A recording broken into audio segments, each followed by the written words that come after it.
تبارك الذي نزل الفرقان على عبده ليكون للعالمين نذيرا۔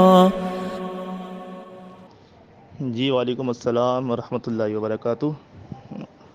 جی یہ دوسرا سوال جو آپ نے بتایا کہ لوگ کر رہے ہیں اور مجھ سے بھی ہوتے ہیں مختلف وقتوں میں کہ یہ تو چلے اہل حدیث ہیں اور فرقوں میں اور بدعات میں شامل ہیں، لیکن ان کا کیا کہ جو تمام فرقوں سے علیحدہ ہو کر قرآن و سنت پر عمل کر رہے ہیں، تو ان کا کیا کیا جائے؟ ان کو آپ کیوں حق پر نہیں سمجھتے؟ ان کو آپ کیوں گمراہ سمجھتے ہیں؟ کافر مشرک ہم کسی کو نہیں کہتے کہ بار بار ہماری طرف موسوم کرتے ہیں، ہماری طرف منسوب کرتے ہیں کہ ہم جو ہے نا وہ کافر مشرک کے فتوے لگاتے ہیں۔ کہیں نہیں لگایا کافر مشرک کا فتویٰ، ہاں ہم آیت ضرور پڑھ کے سناتے ہیں۔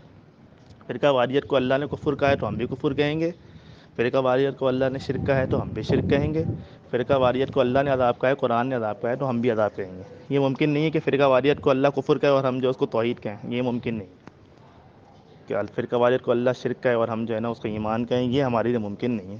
فرقہ واریت جب بدعت ہے تو ہم اس کو سنت بنا کے پیش نہیں کر سکتے، جیسے لوگ اب اس کو ثابت کرنے کی کوشش کر رہے ہیں۔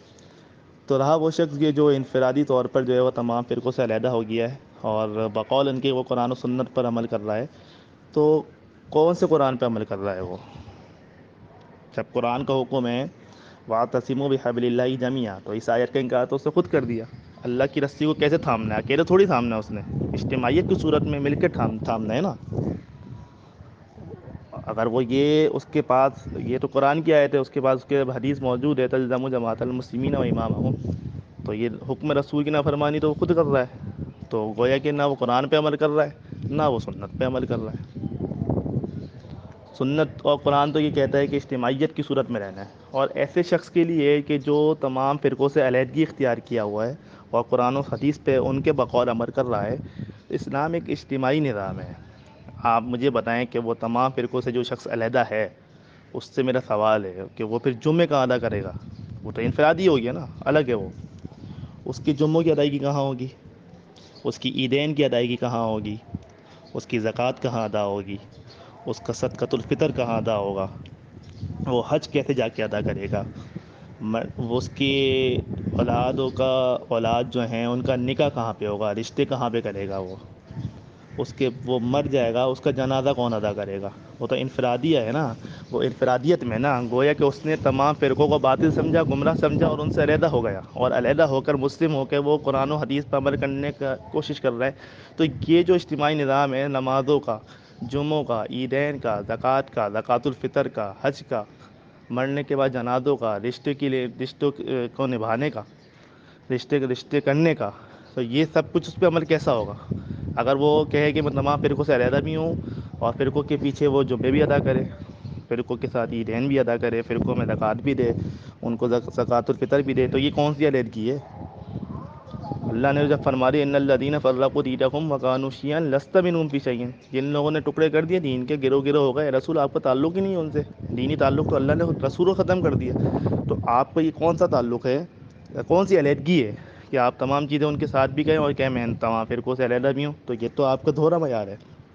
اور اگر واقعتاً آپ ان فرقوں سے اعتدال کر چکے ہیں تو پھر آپ کا عمل کیسے ہوگا؟ فرقوں سے اعتدال انفرادیت اس وقت ہے کہ جب جماعت المسلمین موجود ہی نہ ہو اور عمل کرنا بالکل دشوار ہو گیا ہو صحیح دین پر، ایسی صورت میں وہ اعتدال کر کے پہاڑوں میں نکل جائے فتنوں کے دور میں، جو صحیح بخاری میں ہے۔ لیکن جب آپ سے اللہ رب العالمین یہ سوال کرے گا جماعت المسلمین موجود تھی، حکم رسول تھا تلزموا جماعت المسلمین کا، تو تم نے اس پر عمل کیوں نہیں کیا؟ اب وہ پھر علیحدہ بحث ہے کہ وہ جماعت المسلمین سے کیا مراد لیتا ہے، خلافت، امام سے مراد خلیفہ اگر لیتا ہے تو وہ اس پہ بات کرے، ہم پھر اس کو اس کا جواب دیں گے۔ لیکن اگر وہ اس بات پر آ چکا ہے کوئی شخص، تو یہ تو بہت اچھی چیز ہے کہ وہ اس چیز پر آ گیا کہ تمام فرقے باطل ہیں، گمراہ ہیں، یہ دین میں جائز نہیں ہے، ان سے وہ اعتدال کر چکا ہے۔ اب وہ حق کی طرف تو آ جائے نا، حق جو ہے وہ اس کے سامنے موجود ہونا چاہیے۔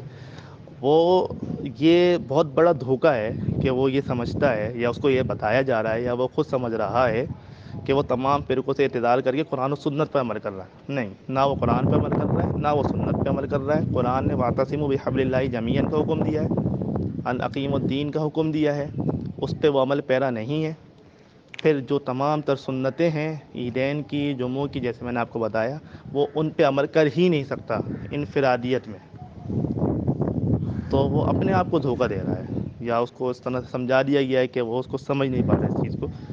تو ایسی صورت میں وہ اللہ رب العالمین کے یہاں معذور کیسے ہو سکتا ہے؟ ممکن نہیں ہے کہ وہ معذور ہو، کہ اس کے سامنے اجتماعیت بھی ہے. یا تو پھر وہ اعتراض پیش کرے کہ جو جماعت المسلمین تھی اللہ، وہ جماعت المسلمین نہیں تھی، تو صحیح جماعت المسلمین کی راہ میں نکل جائے، اس کو تلاش کرنے کی ہمیں بھی بتا دیں، ہم بھی اس کے ساتھ شامل ہو جائیں. یا کوئی دوسرا اعتراض ہے تو وہ پیش کرے. لیکن یہ جو نظریہ ہے کہ ہم تو بھائی سب سے علیحدہ ہیں، اعتدال کیے ہوئے ہیں، مسلم ہیں، اللہ کو ماننے والے ہیں، بس قرآن و سنت پہ عمل کر رہے ہیں، تو یہ نہ قرآن پہ عمل ہو رہا ہے نہ سنت پہ عمل ہو رہا ہے. تبارك الذي نزل الفرقان على عبده ليكون للعالمين نذيرا.